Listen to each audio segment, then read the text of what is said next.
Just going to wait a little bit longer. According to my clock, it's not quite 6, so we'll just give it another minute.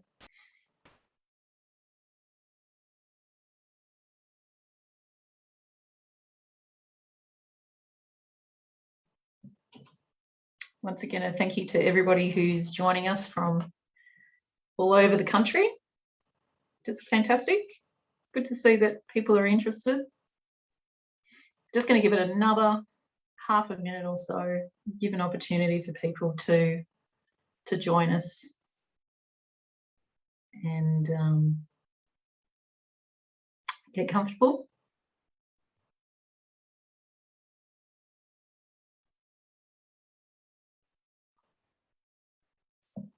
Okay, so in the interest of being on time, I might get started. Hi everyone, my name's Tanya. I'm one of the regional managers for Australian Catholic Super and I'm based in Canberra. My office is in the St Christopher's Pastoral Centre in Monica, so any locals, if you ever want to come and pop in and say hello when we're not in lockdown, that's where you'll find me. Happy to meet you all. Okay, so our topic today is called Get Your Super on Track, but I like to call it Get Excited About Super. The reason I say this is because I've seen how much of a positive impact super can have on people's retirement and their lives. So even if retirement is a long way off, it's still important to pay attention to your super because time sure goes quickly. And before you know it, you'll be thinking about retirement. And joining me today is my colleague Justin. Justin's on the line with us from Sydney. He's home in Sydney and he'll be monitoring the chat and he'll join me towards the end of this presentation if we have time for questions and answers.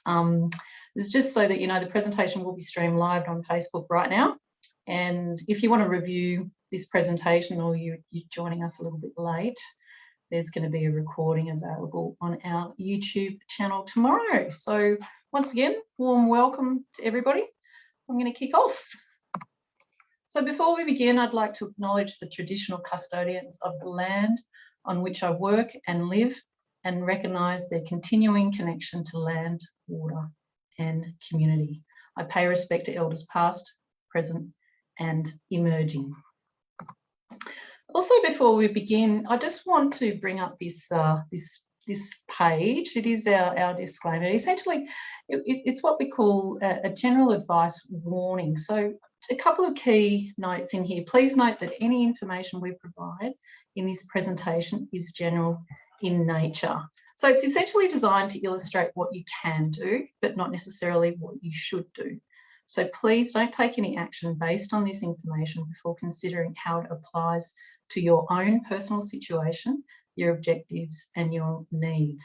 And always make sure that you read the product disclosure document before you make any investments and consider seeking financial advice to determine your best course of action. I'll give you a couple of moments just to have a look through that before we move on.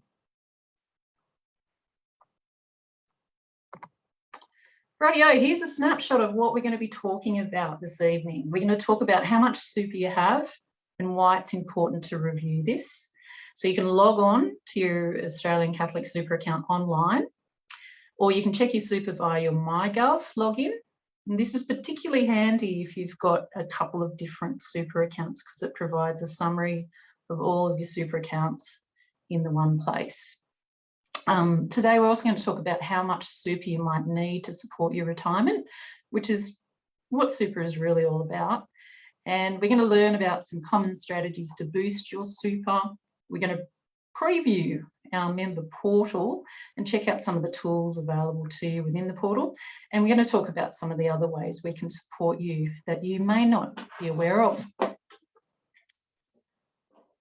So why is it important to know how much super you have? Well, first and foremost, it's your money and it forms an important part of your future. So don't ever forget that. It is yours and it forms a really important part of your future. So you should keep on top of it. You should keep on top of what your employer is paying. So imagine if your employer forgot to pay your salary. Well, by the same token, you want to make sure that they're paying the right amount into your super. And this year, the standard superannuation guarantee rate is 10%. for all adult employees earning $450 or more each month. And you should work out if you want to add more to your super. So you really should be looking at this every year. Generally at the start of the financial year is a good time to do it, and set yourself some financial goals. You can ask yourself things like, am I going to focus on putting some extra money into super this year? Also things like, you know, how is my super invested? How's that been performing? What insurance do I have in my super? And is this insurance enough to cover the worst case scenario? So all really important things to think about with your super.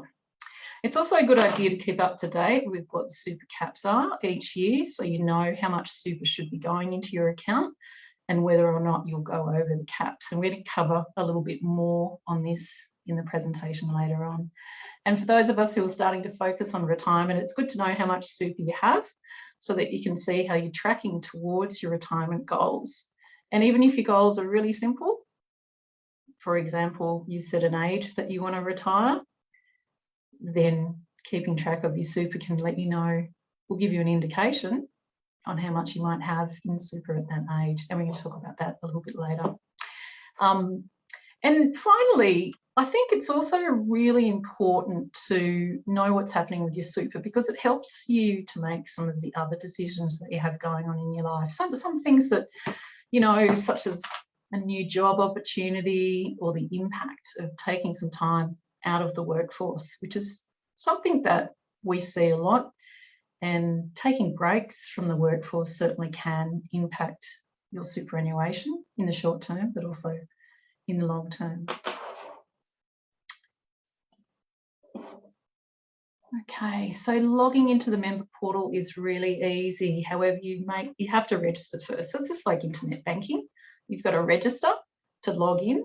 Once you've done that, you can really check out and see what's there. So if you have any trouble logging into your account or registering, it's usually because we have a different email address or phone number on file. So just be aware of that. And if you're struggling at all, don't hesitate to give our call centre a buzz and they'll help you with that login process. Also, your regional manager can help set you up with registering for the portal. All right, so this slide is really giving us a bit of a look at what your account will look like when you log in. You'll see your super balance towards the top of the left-hand side. And under this is a graph that shows your super balance at the end of each financial year. And in the illustration here, we can see that that person's super balance is increasing. So that's hopefully what we want to see each year when you log in. And that's a really nice, encouraging snapshot. Okay, on the right, you'll see the financial year-to-date transaction summary of your account as well. So that gives you the ins and the outs, money in, money out. So that's just a general overview. Okay, so here's a list of some of the other things you can do in the member portal. And we like to say that getting into the portal helps to empower you. And that's why we've called this slide Member Portal Empowerment for You. So you can view and change how your money is invested within the portal. You don't have to fill in any forms or sign them, so you can do all that within the portal. You can see how your investments have been performing, so you can have a look and see what the investment returns are. You can see the details for making any BPay or direct debit contributions, or what to do if you'd prefer to make a contribution via cheque. You can update your personal details, things like a new address, email or telephone number, and you can make some changes to your death benefit nomination and the insurance cover you hold within your account. So that's just a little bit of a snapshot. So back to the topic of how much super you have and comparing it to how much super you may need, which, by the way, is the most common question we get asked. How much super do you need? And to cut a long story short, the answer is it depends. So it's not a very satisfying answer, is it? But to give you a better answer, we refer to Aspers, which is short for the Association of Super Funds of Australia. And Aspers publish a guideline on the amount of income you might need to support a modest or a comfortable lifestyle in retirement. So you can see some of those figures there. So looking at the slide, you can see how much income Aspers think you might need, and depending on whether you're a single or part of a couple. So have a look at that. So single, modest lifestyle, $28,514 per annum. So look at those figures. Think about your own situation. Are you a single person? Are you part of a couple? How do you currently live? Would you call it modestly? Would you think you were comfortable? And this can give you a bit of an idea. So compare this level of income to how much you currently receive, and this will help you identify, just at a quick glance, if what Aspers thinks is a comfortable retirement lifestyle is actually going to be enough for your desired lifestyle in retirement. So if you're earning more than those figures at the moment and you're spending all of what you're currently earning, potentially these figures may not necessarily reflect what's going to work for you in retirement. Okay. The next slide, we're going to outline what Aspers' definition of modest and comfortable retirement is, and give you some examples of some of the things that you would expect to be able to afford to do under those different levels. A couple of things to also keep in mind is Aspers bases these figures on the assumption that you retire at the age of 67, and that at that time you own your home outright and that you're healthy.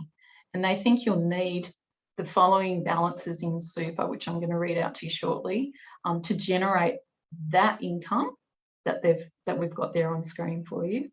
They assume your super will generate a return of 6% per annum and you'll run out at age 92. So if that doesn't fit with your circumstances, that's where you're going to have to start paying a little bit more attention to your super and start thinking about, well, is what Aspers says, is this appropriate for me? Rightio. So for the singles and couples to achieve a modest lifestyle, so looking at those two figures there, Aspers thinks you only need about $70,000 saved in super, because a large part of this lifestyle will be funded by the government age pension. However, if you want a more comfortable lifestyle in retirement, based on those figures that you can see, Aspers think that singles are going to need $545,000 in super at age 67, and couples are going to need $640,000 in total in super at age 67. Okay. So remember, if you want to retire earlier, the figures are going to have to be different. And what if your super doesn't generate that assumed investment return of 6% per annum? Well, then those figures are going to have to be different. And what if you live beyond the age of 92? So you see where I'm going with this.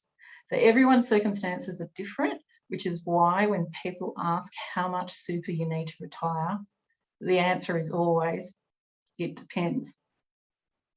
Okay. Let's take a look at Aspers' definition of modest and comfortable lifestyles. So have a look at some of those details that you can see in there, and yeah, it's really quite interesting. And they also compare it to what the age pension will give you alone, which is less than Aspers' modest retirement lifestyle. One of the things that really pops out to me is whether I would prefer bottled wine or cask wine. Okay, so remember, if you want a different sort of retirement, the earlier you start planning for it, the better. And that's what really today's presentation is all about. How super and paying attention to your super from as early as you possibly can could help you achieve a better retirement to what we're looking at right here. Rightio. So to help see how you're tracking, we've got this fabulous tool that you can use within the member portal. It's called the Retirement Adequacy Planning Tool. We call it RAPTA for short. You might see us refer to RAPTA here and there. So this RAPTA tool is designed to help you understand not only how you're currently tracking against those Aspers standards, but how changes to your super and circumstances might affect your super balance at retirement. And so we've invented this tool, and we'd like to use it with our members to help influence positive action. And whether that positive action is to encourage you to think about making extra contributions or reviewing how your money's invested, it's all positive action. But just a reminder, this tool also uses a bunch of reasonable assumptions, and the amounts that are estimate are not guaranteed. So it's just an estimate, but it's a good starting point. Okay, so over the next couple of slides, we're going to show you how to use Raptor. Once you've logged into the member portal, you need to go to the last icon on the blue ribbon over to the right where the arrow is pointing, called retirement projection. So click on this to begin. So we're going to pretend we've done that. It then takes you to this screen. Your details, including your balance, are already pre-populated for you. So that's fantastic. So once you get to this screen, you press get started. But please note, and you can see in that little thing at the bottom, you need to have an account balance of $6,000 or over to run Raptor from inside the member portal. And if you don't have this, or you aren't a member, you don't have to go through the portal. We've actually got the calculator available on our public website just under the education tab. So non-members can have a bit of a play with this as well. Make sure that you check out the assumptions and the disclaimer by clicking the buttons towards the bottom of the page when you're starting to work on Raptor. So as I said before, it's just an estimate. There are a lot of assumptions that go into it, but they are reasonable assumptions. They're not you know, unreasonable assumptions. Whoops, sorry, not sure what I did there. Okay, sorry about that, folks. The next step is to choose your risk profile. So this is currently defaulted to conservative. You may or may not be invested in a conservative option in your super.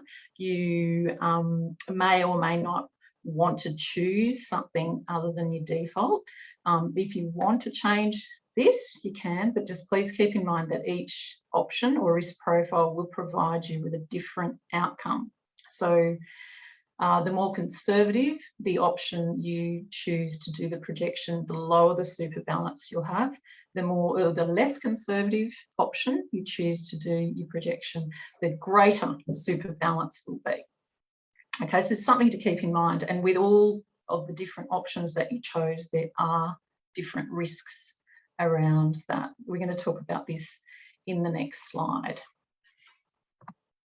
So here's a list of the different options you can choose. So as you can see, there's a number of them. The level of risk involved is indicated by the name of the option, essentially. So conservative has a very high allocation to what we call conservative investments, and these are things like cash and bonds, or we call them defensive assets. Caution has a little bit less, 70 to 90% held in defensive or conservative assets. Moderate has about 50 to 60% held in defensive assets, and about 40 to 50% in what we call the growth assets. This is like a 50-50 split, let's say. Just a reminder that growth assets are things like shares and property. They fluctuate a lot more. They have what's called more volatility, so they go up and down more, but they can also produce greater growth. That's why they're called growth assets. The assertive option has a much higher allocation to growth assets than defensive assets. Then the aggressive, even more, highly aggressive, even more. So you can see what we're doing here. Okay, so once you've chosen the option you want to base the projection on, you press next. Takes us to the next slide. So this will bring you to your projection. So your super is calculated to your chosen retirement age. It defaults to age 67, but you can have a bit of a play around with that, and you can drag it back. I think the earliest the tool will let you project it to is age 60. So if you're planning on retirement before the age of 60, well, we can't do that projection in Raptor for you. Okay, The projection then shows how your super balance decreases after the age of 67 or after retirement. And the assumption at that point is you're drawing from your super to fund your chosen retirement income until the super is completely run out. And in this example, the chosen yearly income to take from super is $40,000, and you can see at what age the super will run out. So these are some of the options you can play with. You can play with your retirement age. You know, I think minimum 60, maximum 67. You can play with how much income you draw from your super, but there's also defaults as well. You can see how that compares to the Aspers standards as well. And another fun thing with this tool is down the bottom of the page, there's 5 tabs that you can click on, and that helps to illustrate how additional contributions can increase your super balance and how much longer those additional contributions, that increased balance, will help last in retirement. So we're going to talk about additional contributions shortly.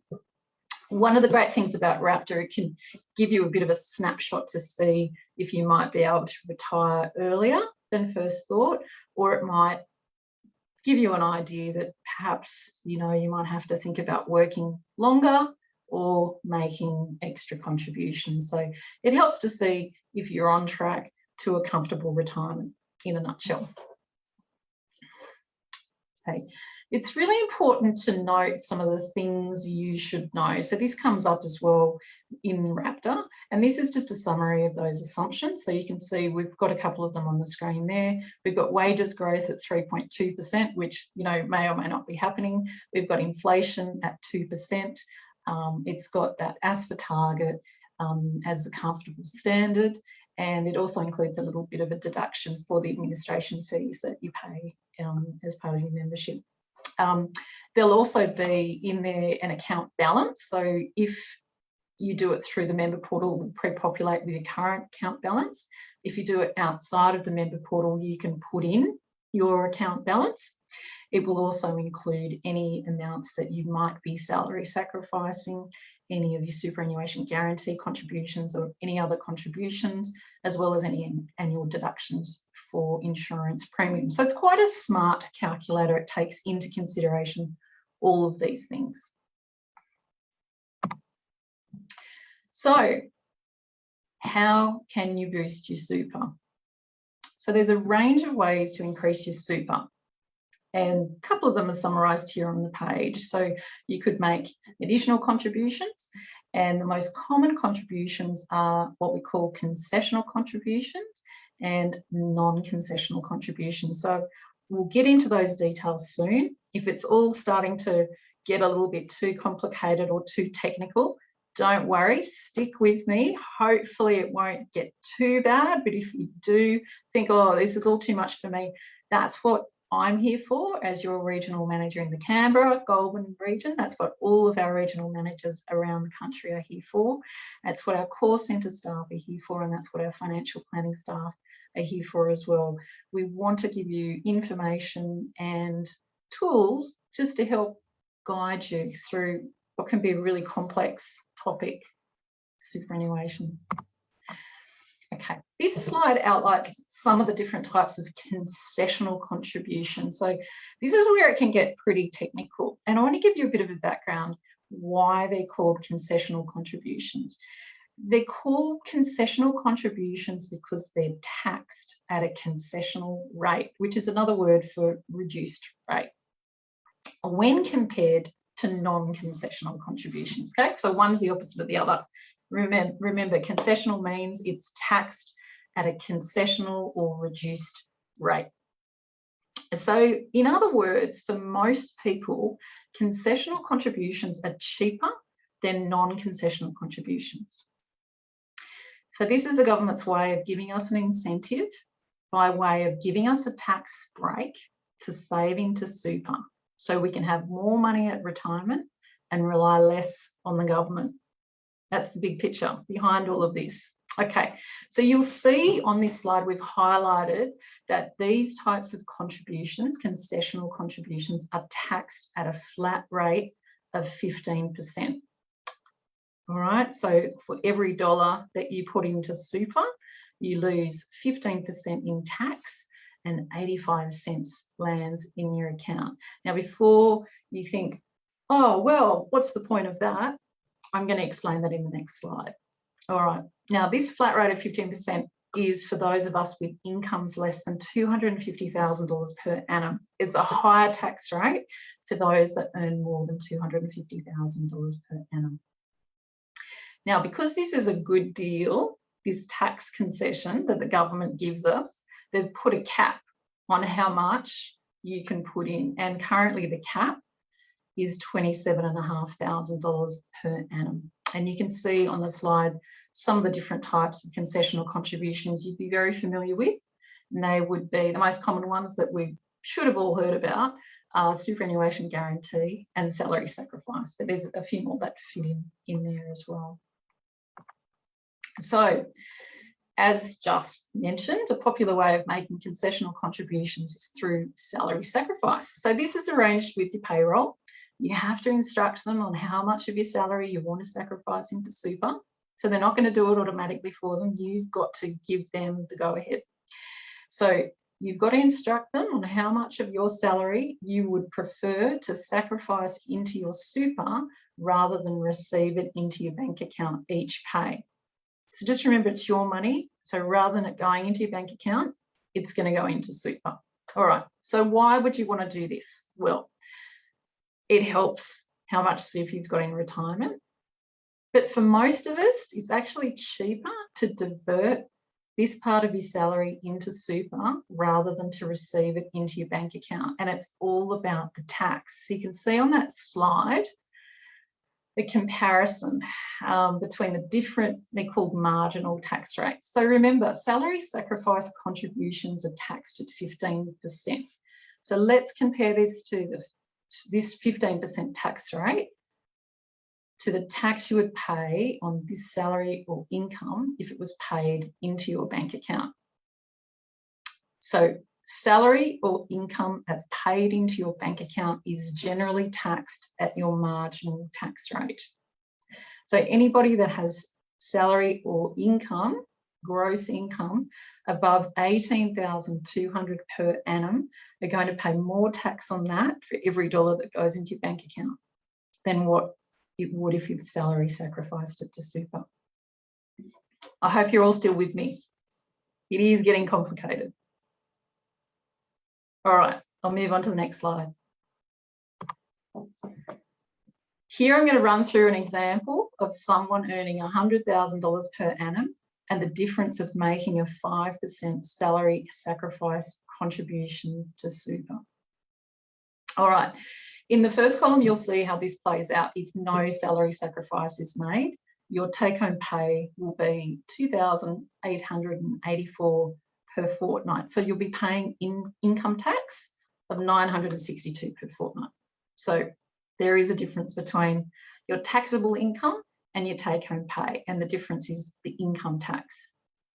In the second column, you'll see salary sacrificing $192 per fortnight into super reduces your take-home pay down by $127 per fortnight.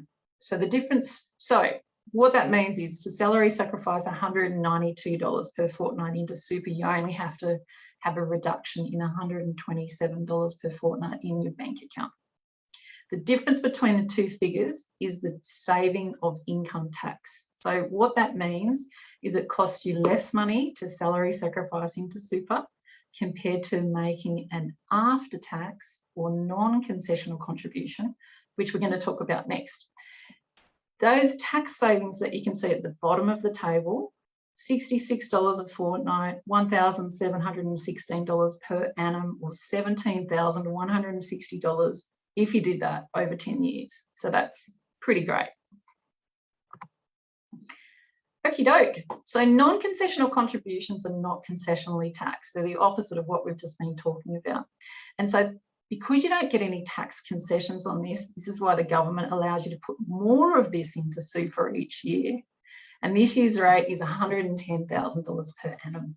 So the money you use to make these contributions would generally come from your bank account. And remember, before any of your income and salary lands in your bank account, you generally have paid tax on it based on your income and the marginal tax rates outlined a couple of slides back. So they could be anywhere between 18% and 45% tax for most of us. All right, so you've already paid tax on this money, generally speaking. That's why it doesn't get taxed when you put it into super as a non-concessional contribution, because you don't want to be double taxed. You don't get double taxed. So 110,000 per annum seems like a lot of money for most of us. Sometimes people come into money, they get an inheritance, they win lotto, you know, they sell an investment property or something like that. They sell their home, they downsize. So there are some really interesting strategies that you can use with these types of contributions, but it's really important to be aware of the age-based limits and the limits for those with total super balances over $1.48 million, which isn't a lot of people. There are some people out there that are lucky enough to have those big balances. So just, I'm not going to go through all the ins and outs and the complexities over that, but as you can see on screen, there are a couple of limitations based on your age, and there are some limitations when you get up into that higher end of the super balance end of the spectrum. So we recommend you check out our contributions fact sheet that we've got on our website for more information, and consider personal financial advice before making any large contributions to super, just to make sure that you don't breach the caps or break the rules. Some of the other ways to contribute, well, there's what's called a downsizer contribution, which is one of the more exciting pieces of government legislation that came into effect a couple of years ago. And this is essentially designed for some of those older people in our community that may no longer be working, may not be able to make contributions under the, you know, work test rules and so on and so forth. So this was designed for people who sell their home and release equity, which is a, you know, common saying that you might hear about. What the way this works is, if you've sold your home, you can contribute up to $300,000 from the sale of your home if you're over the age of 60 and meet some other conditions. So once again, if that sounds like you're over the age of 65, you've sold your home, you've got some money, you can have a look into that. And once again, we recommend that you look at the fact sheet and you get some financial advice around that. But it can be a really beneficial strategy, particularly if you want to put your money in this tax effective environment of super. It's certainly something that we cover in our retirement planning seminars, and certainly a common strategy that a lot of our older population are really taking advantage of. Okay, you can also make a spouse contribution. So you can make a contribution directly into your spouse's super account, and for some people, if you meet certain conditions, you can receive a $540 maximum tax offset. You can also consolidate super. So if you've got a bunch of super, it's always a good idea to think about what are the benefits of bringing all this super together. And a couple of the key benefits can be, you know, you're not paying two sets of fees. You could bring your money together, and it helps with that compounding effect of investment returns on a larger account balance. Before you do any consolidation of super and roll over and bring it all into the one fund, it's always really important to understand what benefits you have in those existing super accounts. For example, you might have insurance in an account, and if you roll that over, generally that insurance is cancelled, and you want to make sure that you don't lose insurance that you might need. So just be careful with that, think about it, but it's always important to consider consolidation. Okay, so how can we help? Well, we can provide general information to you. So there's a whole lot of information on our website. There's tools there. We've talked about the Raptor tool. There's a couple of other little calculations on there that can be really handy for you. You can talk to one of your friendly regional managers like myself or Justin. It's our job to deliver personalised service and information to our members. You can contact our helpline team by calling that 1800 658 776. Another way we can help is, and this is something that a lot of our members don't know about, and it's one of the best features and one of the best benefits of being a member of the Australian Catholic Super Fund. You can access what we call limited advice. So this is personalised financial advice. It's provided for all of our members and it's funded through your member fee. So you don't have to pay anything extra for this.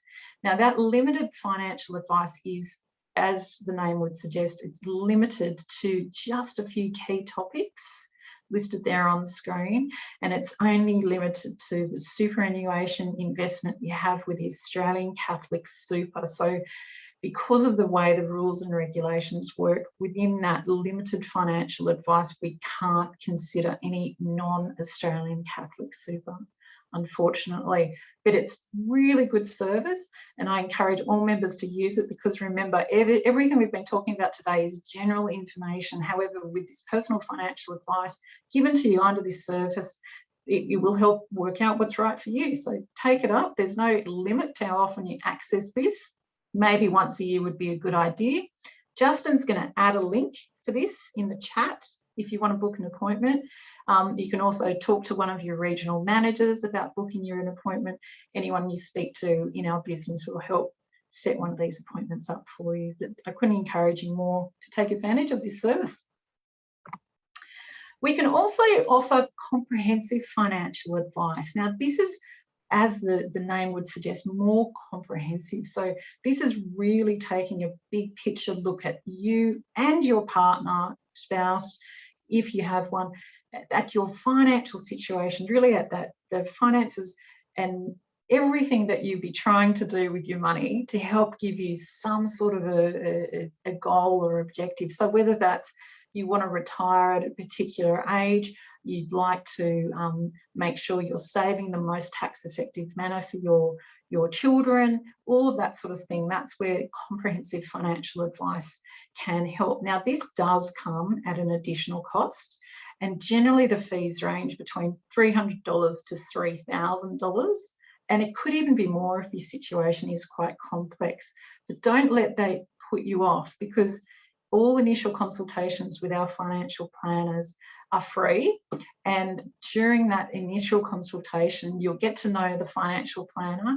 They're a lovely group of people. They're very, very experienced with all of those topics you can see on the slide, and they'll help to explain how this comprehensive financial advice can really be to your benefit. And really it's something that everybody should take seriously, particularly if you're, in that last 5 years of your working life before retirement. And because superannuation can be so complicated, it's great to get this financial advice to make sure you're taking advantage of all the opportunities while you can. Okay.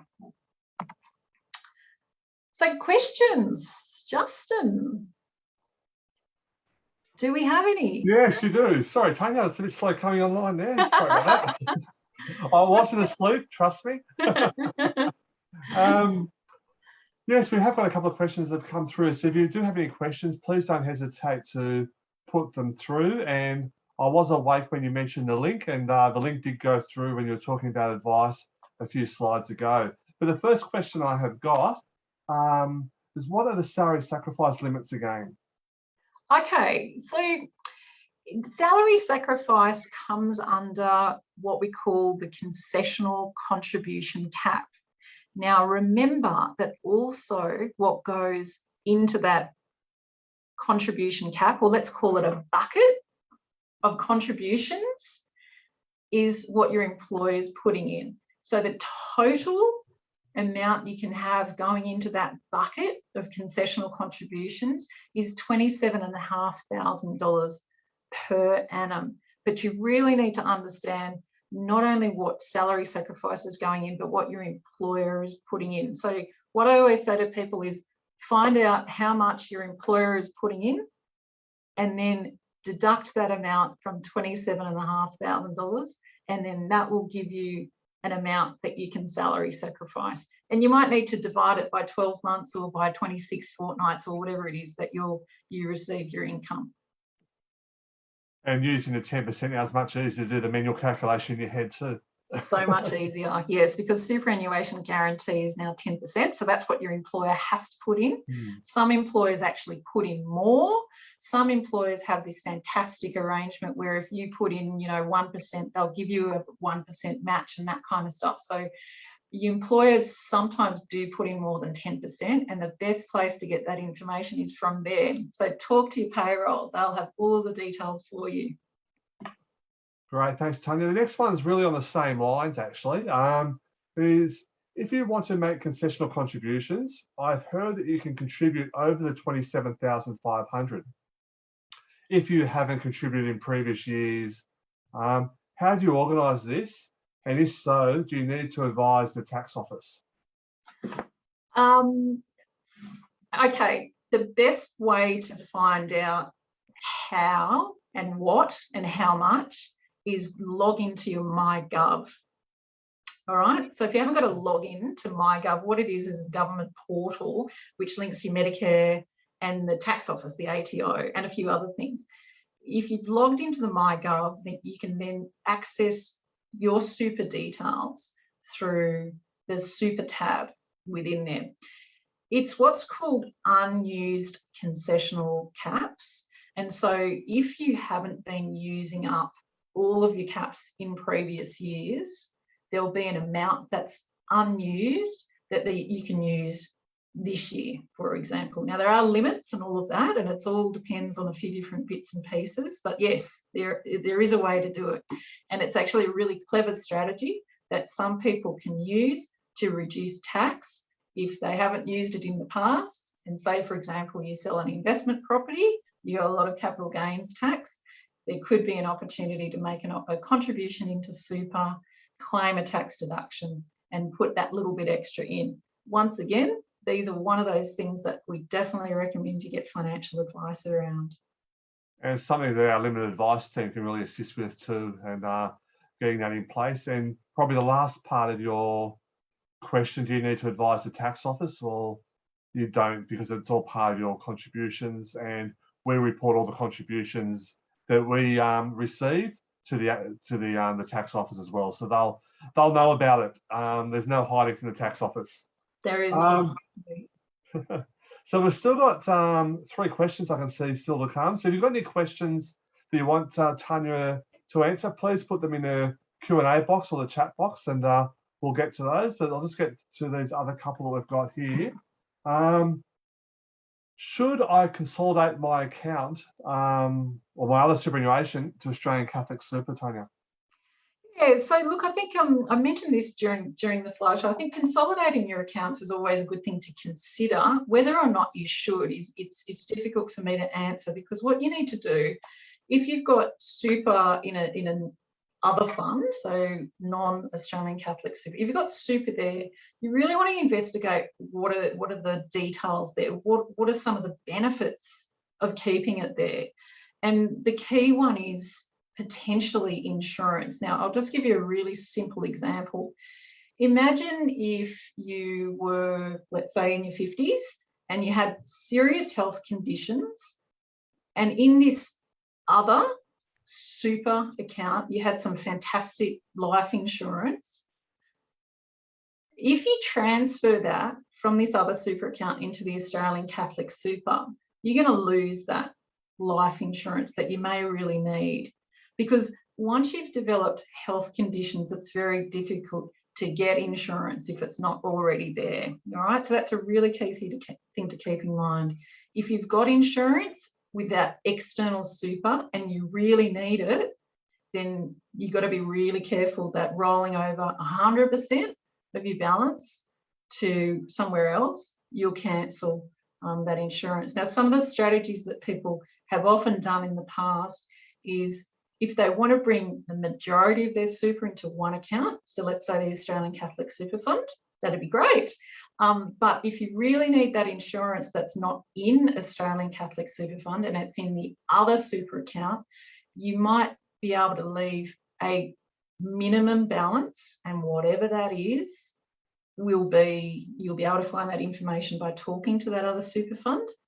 And if you leave that minimum balance in that other super account to keep your insurance alive, then that could be a way to approach that. But don't just think, I'm just going to roll over, because you might be doing yourself a disadvantage.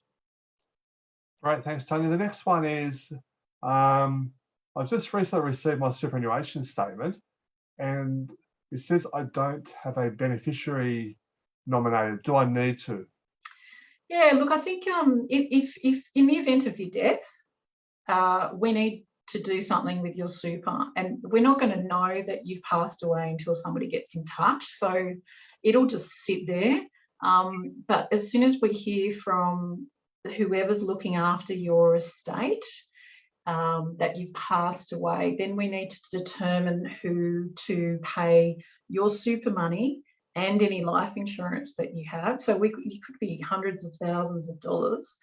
We need to figure out who to pay that to. So under the superannuation rules and regulations, there's only a handful of people that can actually receive your super money. And the key ones are a spouse or children or somebody that is financially dependent on you.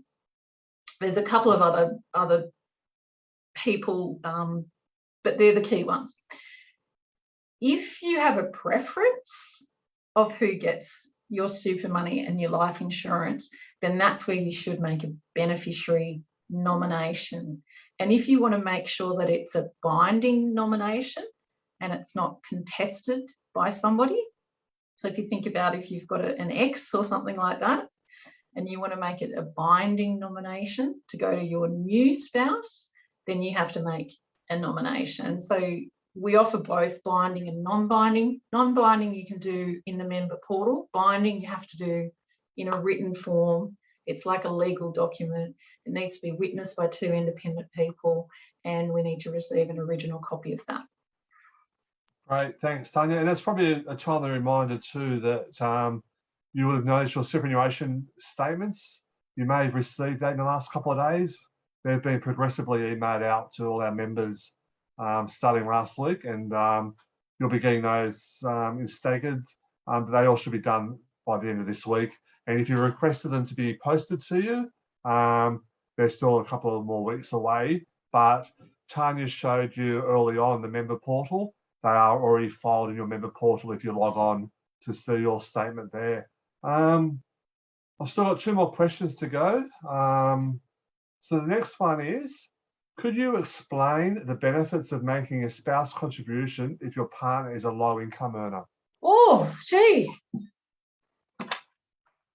I might have to refer to my to my guide. Okay, let me just put a little bit of light on the subject here. Okay. So spouse contributions. All right. So if your spouse's assessable income is $37,000 or less, and you make a contribution of $3,000 or more, the maximum offset that you as the contributing spouse can receive is $540. If your spouse receives assessable income of $40,000 or more, then you won't receive any spouse contribution tax offset, okay? So there's a band. So the maximum tax offset of $540,000, your spouse must be earning $37,000 or less, and it shades out and completely stops at $40,000. Great, thanks, Tanya. And the last question we have, unless someone sneaks one in whilst you're answering it, is was the downsizer contribution able to be done at age 60 or 65? 65. Yeah, great.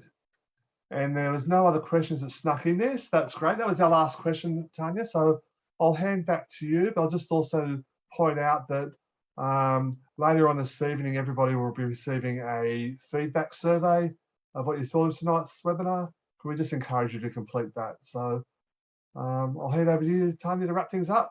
Yeah, thank you so much. Well, that's really the end of the presentation. I really appreciate your interest.